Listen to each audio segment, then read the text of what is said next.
Les motivations de créer mon propre team, c'était d'essayer de créer une structure, une filière de la voiture fermée. En quelque sorte, les voitures de tourisme ou le super tourisme. Évidemment, il y a pas mal de filières qui existent dans la monoplace. Par contre, je me suis rendu compte qu'il n'y avait pas grand-chose en berline. Et de plus en plus de jeunes pilotes sont intéressés par ces catégories-là. Donc c'est pour ça que j'avais envie d'avoir des voitures dans mon équipe à niveau différent pour pouvoir commencer à créer cette filière, en commençant par des pilotes novices ou des gentleman drivers avec de la midget 2 litres, ensuite passer à la midget turbo, et puis ensuite pourquoi pas de la Porsche Cup, et puis après il y a encore des catégories au-dessus, mais voilà, une chose après l'autre. Alors moi ça va être une nouvelle saison en Carrera Cup. Ça fait 3 saisons que j'ai passé dans une autre team et que ça s'est bien passé. Et après rejoindre les rangs du Yvan Muller Racing qui donc c'est la première année en Porsche. C'est une opportunité pour moi parce que c'est l'opportunité de bénéficier de l'expérience d'un multiple champion du monde. Et donc c'est vraiment une expérience qui peut-être me faisait défaut avant et qui va me permettre de combler le manque pour pouvoir aller jouer à Gagne cette année. Alors qui peut rouler au sein du team Yvan Muller? Tout le monde. Tout le monde, et c'est ce qui était important, d'avoir une voiture, d'avoir des autos à tout niveau. Voilà, que ce soit dans mon équipe, je vais vous donner un exemple, le pilote le plus jeune, il a 16 ans. Il a une expérience de karting, il roule d'ailleurs derrière nous et roule plutôt bien, et il va faire la saison avec nous.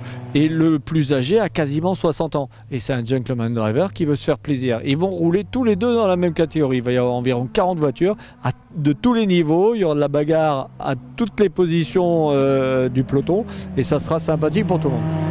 Et puis ensuite, pour les pilotes un peu plus chevronnés, eh bien, il y a la Super Tourisme Turbo et la Porsche Cup.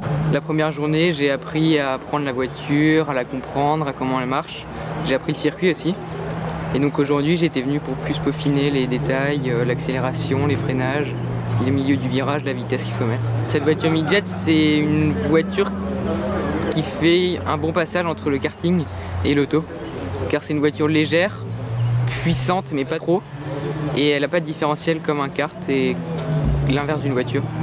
Le fait qu'Yvan soit patron de l'équipe m'a beaucoup aidé, car c'est un pilote qui a beaucoup de titres, donc ça nous porte la confiance, donc on peut tout à fait reproduire ce qu'il nous dit. Alors est-ce qu'on peut louer cette voiture ou ce baquet pour un one shot, pour une seule course, un week-end, et pour toute la saison également?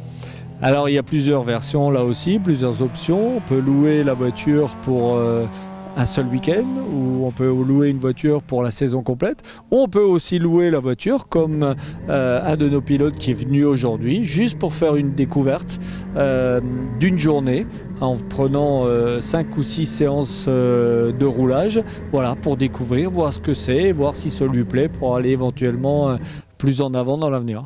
Sachant que votre team s'occupe également de toute la logistique. Toute la logistique évidemment, que ce soit la voiture, les mécaniciens, l'entretien, le coaching, enfin on s'occupe absolument de tout, de A à Z. Ouais.